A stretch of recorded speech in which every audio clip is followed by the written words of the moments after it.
Hi everyone, I welcome you all to my YouTube channel guys. My name is Abhishek and today is lecture number 2 of the ongoing functions. पहले lecture में हमने discuss किया था relation क्या होता है, कोई भी रिलेशन फंक्शन कब होता है। आज जो हम बात करेंगे that is specifically about the functions. Functions के बारे में बात करेंगे। अब जो फंक्शन है, कोई भी रिलेशन फंक्शन कब कहलाता है, जब सेट ए के एलिमेंट की बी में एक यूनिक इमेज हो। मतलब कि अगर आपके पास दो सेट हैं ए बी और सी, ये सेट एक्स है और ये सेट वाई है,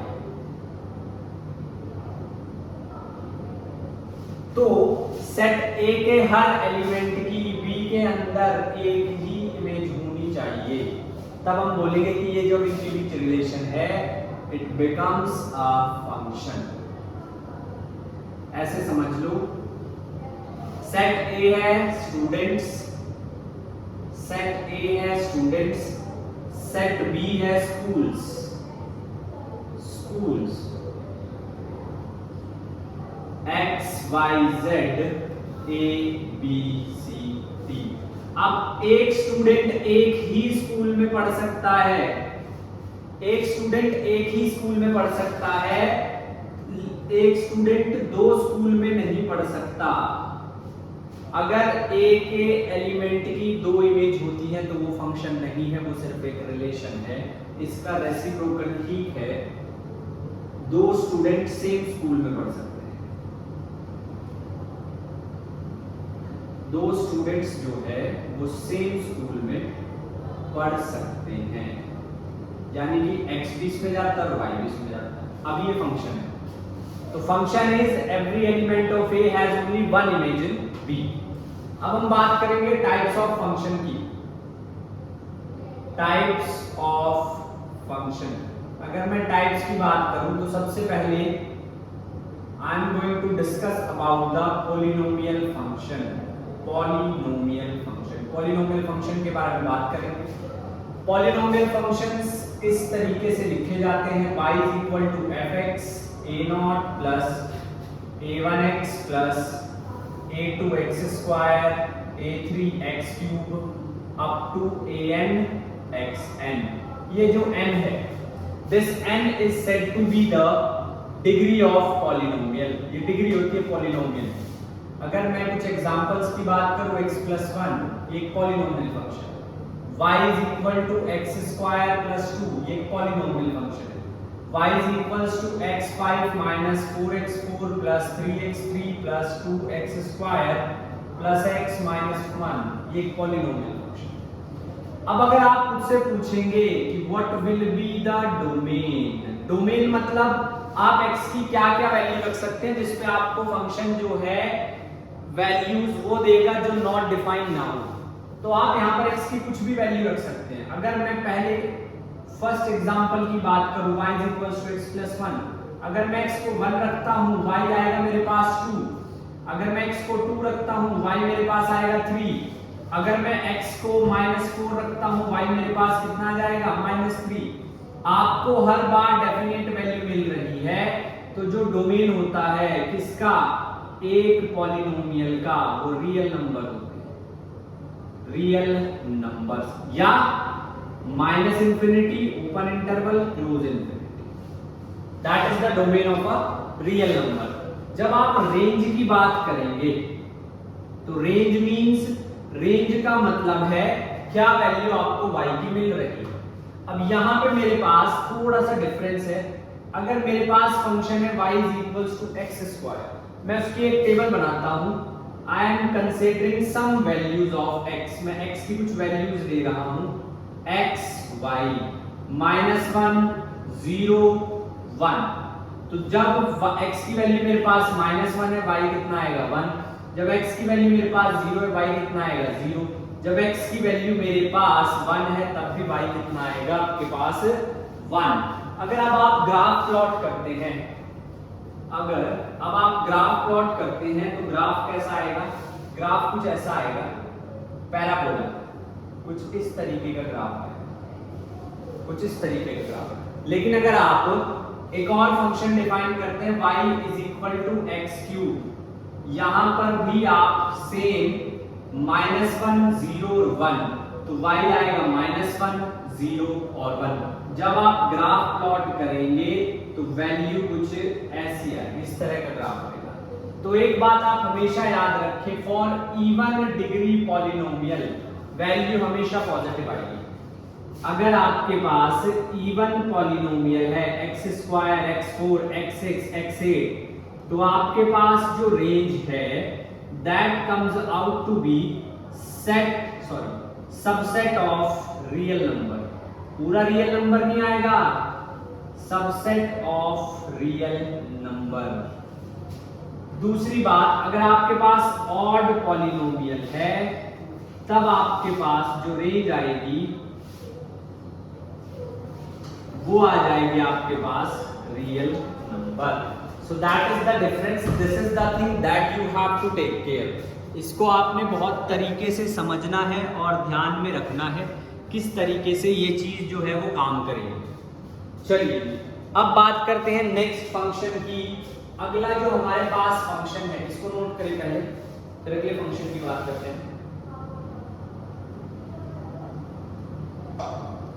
चलिए अब जो हमारे पास नेक्स्ट फंक्शन है, अब जो हमारे पास नेक्स्ट फंक्शन आएगा दैट इज, मैं साथ साथ एक टेबल बनाता रहूंगा। यहां पर function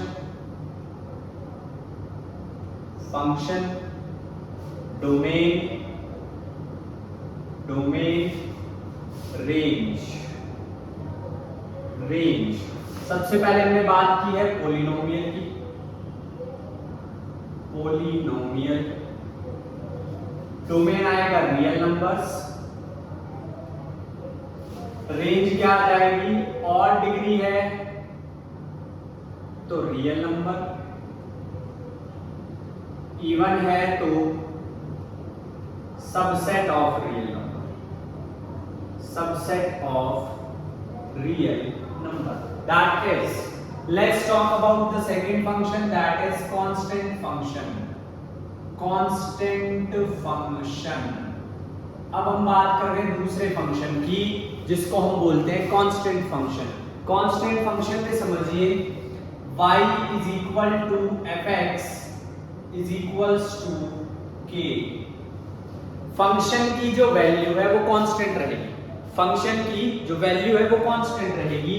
y is equals to fx है तो आप चाहे f ऑफ 1 की वैल्यू ले वो भी k आएगी, आप चाहे f ऑफ 3 की वैल्यू ले वो भी k आएगी, आप f ऑफ -1 की वैल्यू ले वो भी k आएगी, आप -3 की वैल्यू ले वो भी k आएगी, आप 1000 की वैल्यू ले वो भी k ही आएगी। वैल्यू हमेशा k आएगी, वैल्यू हमेशा k आएगी। तो जब आप डोमेन की बात करेंगे, जब आप डोमेन की बात करेंगे तो आएगा सेट ऑफ रियल नंबर्स। जब आप रेंज की बात करेंगे, रेंज मतलब by putting the value of x what are the numbers that we get as per the function, तो वो हमेशा आपके पास क्या आएगा, k। तो range domain -∞ to +∞, range k। तो सेकंड फंक्शन जो आपके पास आया है कांस्टेंट फंक्शन, कांस्टेंट फंक्शन, उसमें जो डोमेन है वो आएगा रियल नंबर, रेंज आ जाएगा आपके पास k। चलिए let's move to the third one.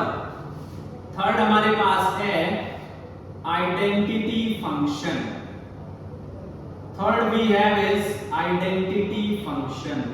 Identity function का मतलब y is equals to f of x is equal to x, y is equals to f of x is equal to x।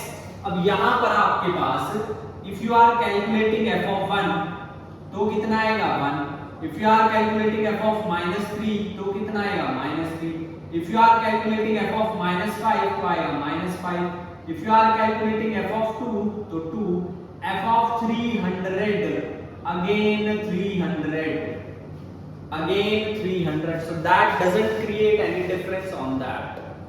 अब यहां पर अगर आप और चीज ध्यान से देखेंगे, पहले मैं इसकी बात कर लेता हूं। मैंने कोई भी वैल्यू ली x की, मेरे पास हमेशा y की वैल्यू आई है k। This is y is equal to f of x and this is x।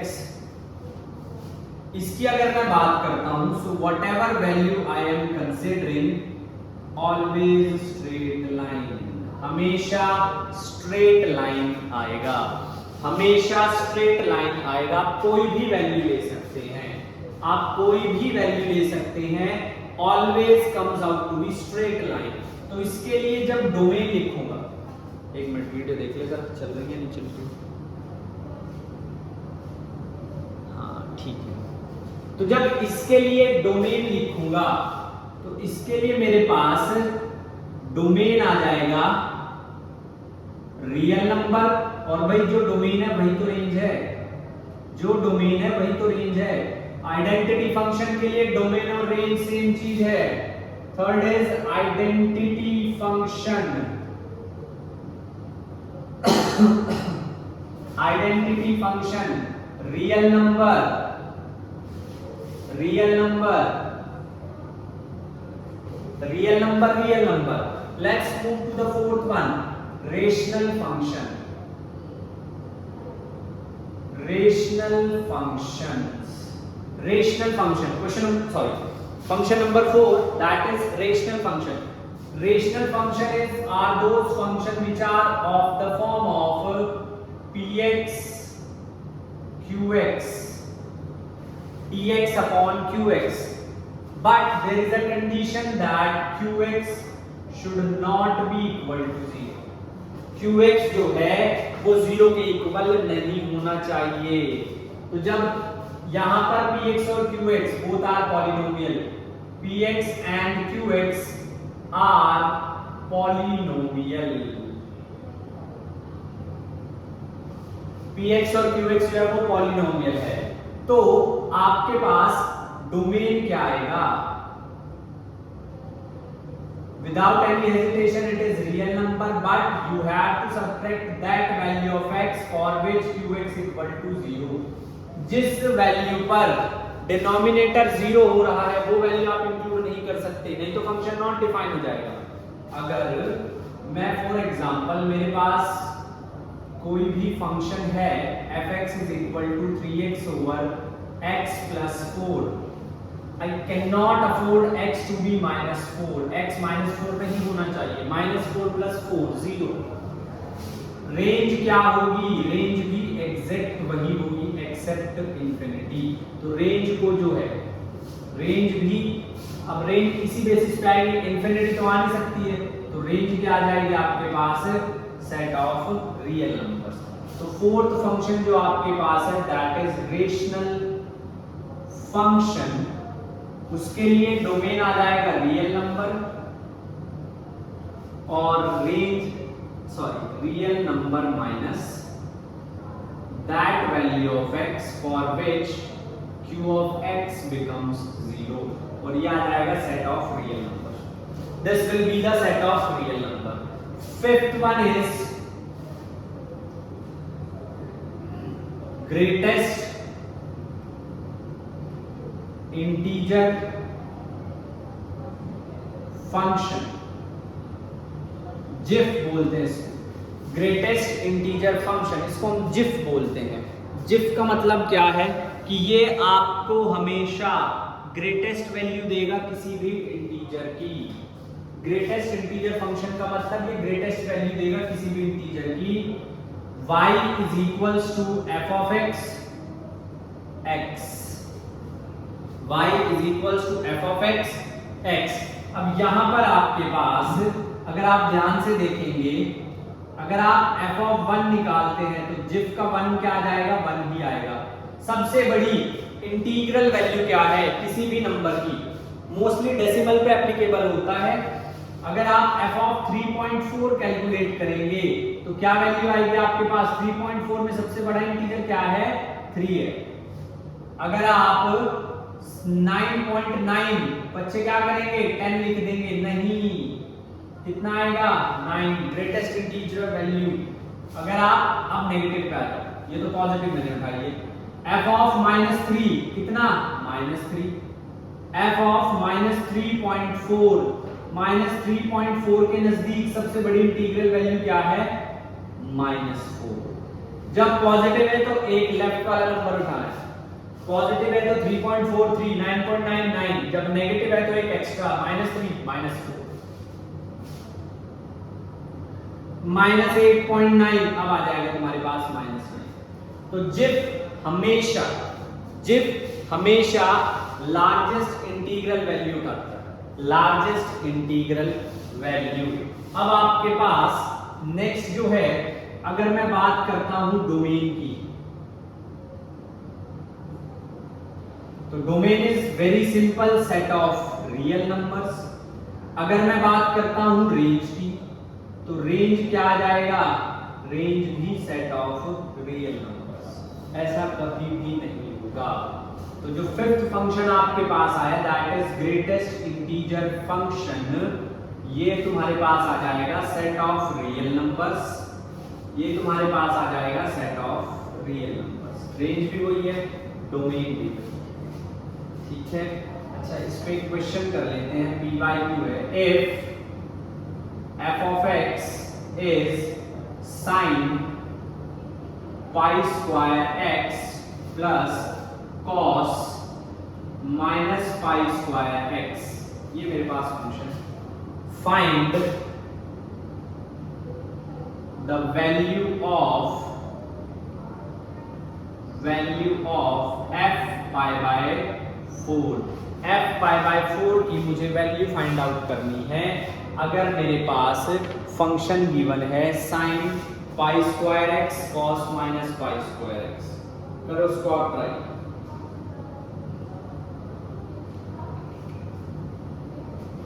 चलिए देखिए जरा, अब यहां पर these are not square bracket, whenever you will get a square bracket in the question it means that this is GIF, greatest integer function। जब भी आपको square bracket मिले, और जब आपको स्क्वायर ब्रैकेट मिल रही है -3.14, पाई की वैल्यू है स्क्वायर 9 पॉइंट समथिंग, उसका जिप क्या आ जाएगा 9। जब भी आपको -3.14 का स्क्वायर, तो कितना -9 पॉइंट समथिंग, उसका जिप क्या आ जाएगा -10। आपके पास जो फंक्शन है वो है y is equal to f of x sin 9x plus cos minus 10x। cos एक इवन फंक्शन, cos जो है एक इवन फंक्शन है, तो cos of minus theta is cos theta itself, cos of minus theta is cos theta itself। तो y is equal to f of x sin 9x cos 10x। तो यहाँ पे f of pi by 4 यह आ जाएगा sin 9 pi by 4 plus cos 10 pi by 4, और यहाँ से आपके पास वैल्यू आ जाएगी sin 2 pi plus pi by 4 plus cos 5 pi by 2। cos का आपको पता है 2n plus 1 pi by 2, odd integral multiple of pi by 2 हमेशा 0 होता है, तो cos is 0, we can't do anything about that। what about sin, तो simply sin pi by 4 कितना बन गया 1 by √2। तो इस क्वेश्चन का आंसर है 1 by √2। होमवर्क के लिए आप f pi by 2 find out कर सकते हैं, call it by yourself। ठीक है जी, चलिए जी let's move to the next one, अगले फंक्शन की तरफ बढ़ते हैं। अगला जो हमारा फंक्शन है दैट इज एक्सपोनेंशियल फंक्शन। अगला जो हमारे पास फंक्शन है that is exponential function. 5 function हम डिस्कस कर चुके हैं, 6th one is exponential function. Exponential function, देखिए आपको लग सकता है कि मैं बहुत ही डिटेल में कराता हूं, बट ये बेसिक्स बहुत जरूरी हैं। कभी कभी इस बार जो एनडी का एग्जाम था वो शॉर्टकट से बहुत कम सॉल्व हुआ है, तो आपको कॉन्सेप्ट आना चाहिए ताकि आप इजीली कॉन्सेप्ट को समझ के फिर अगर आप शॉर्टकट लगाते हो तो बहुत ज़्यादा चांसेस होते हैं आपका क्वेश्चन सही रहे। इनको समझिए, एक्सपोनेंशियल फंक्शन क्या होता है, y is equal to fx a raise to the power x। इस फॉर्म का जो फंक्शन है उसको हम एक्सपोनेंशियल फंक्शन बोलते हैं, उसको हम एक्सपोनेंशियल फंक्शन। अच्छा, अगर मुझे जिफ का ग्राफ प्लॉट करना हो तो 1 2 3 1 2 3, जब तक वैल्यू 1 से कम होगी 0.9 का जिफ 0, 0.4 का जिफ 0, तब तक वैल्यू रहेगी 0। जब 1 से 1 2 3, 1 से 2 के बीच में वैल्यू रहेगी 1, 2 से 3 के बीच में वैल्यू रहेगी 2, -1 से 0 के बीच में वैल्यू क्या रहेगी -1, और -1 से 2 के बीच में वैल्यू क्या रहेगी -2। इस तरीके से ग्राफ, इस तरीके से ग्राफ। एक्सपोनेंशियल फंक्शन a जो है वो लाई करता है 0 या 1 के, या फिर a इज ग्रेटर देन। दो ही वैल्यू होती है a की, दो ही वैल्यू होती है a की। a इज कांस्टेंट, a को हम बोलते हैं कांस्टेंट और इसको हम बोलते हैं base of exponential, base of exponential, base of exponential. इनको भी डिस्कस करेंगे डिटेल में जब लॉग कराएंगे। अभी के लिए आप समझ लीजिए यहाँ पर किस तरह का फंक्शन होगा, fx e की power x, f3 e raise to the power 3 या 3 रेज़ टू द पावर 3। चलो ऐसे ही करते हैं, f of -4 e raise to the power -4। इस तरीके से अगर आप डोमेन चेक करेंगे फंक्शन का, अगर आप फंक्शन का डोमेन चेक करेंगे तो फंक्शन का जो डोमेन है वो क्या आएगा, फंक्शन का जो डोमेन है वो क्या आएगा, डोमेन में आप कुछ भी वैल्यू रख सकते हैं, रियल नंबर। डोमेन में आप कुछ भी वैल्यू रख सकते हैं, रियल नंबर। रेंज जो आएगी, रेंज आएगी आपके पास r पॉजिटिव। क्यों? अगर आप f ऑफ -3 निकाल रहे हो तो इसका मतलब क्या है, e की पावर -3 यानी कि 1/e raise to the power 3। e की वैल्यू होती है 2.71। मानते हैं कि नंबर बहुत छोटा आएगा, बट आएगा तो पॉजिटिव ही, नंबर तो पॉजिटिव ही आएगा ना, तो इसलिए। दूसरी बात, अगर आप ग्राफ देखेंगे, अगर आप e की पावर x का ग्राफ देखेंगे तो कुछ ऐसा आता है, x और e की, अगर आप e की पावर -x का ग्राफ देखेंगे तो कुछ ऐसा आएगा। ये e की पावर -x है, ये e की पावर x। तो domain real number, range r+। चलिए इसको भी टेबल में जोड़ देते हैं।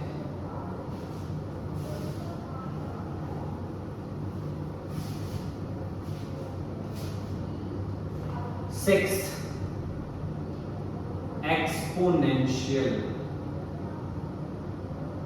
Exponential function. ये आ जाएगा रियल नंबर, ये आ जाएगा r+, यानी कि 0 से लेके इंफिनिटी, 0 से लेकर के इंफिनिटी तक ये आ जाएगा r+। अगला जो हमारे पास फंक्शन है वो इसी का रेसिप्रोकल है, हम उसको बोलते हैं लॉगरिथमिक फंक्शन। अगला जो फंक्शन है वो इसी का रेसिप्रोकल है and we call it as logarithmic function, log जिसको बोलते हैं।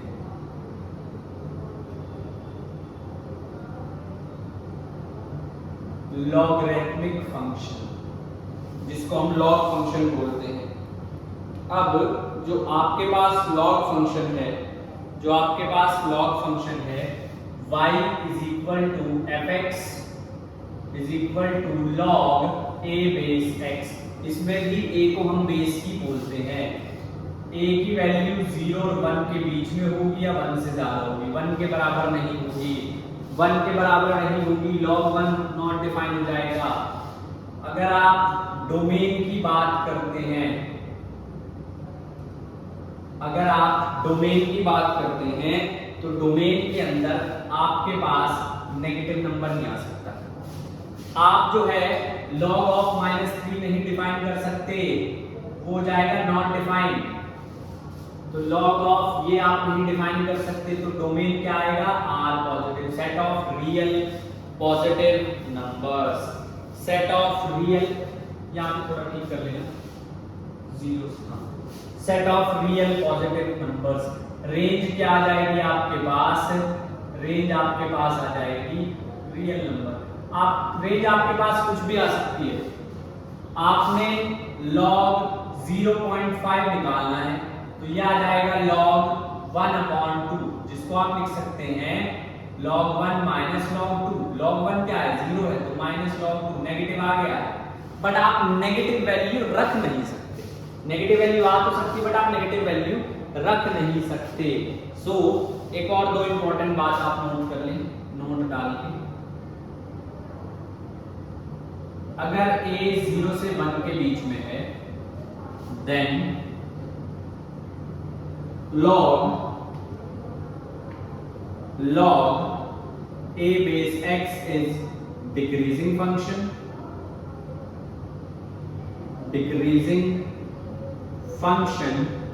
in its domain, decreasing function in its domain.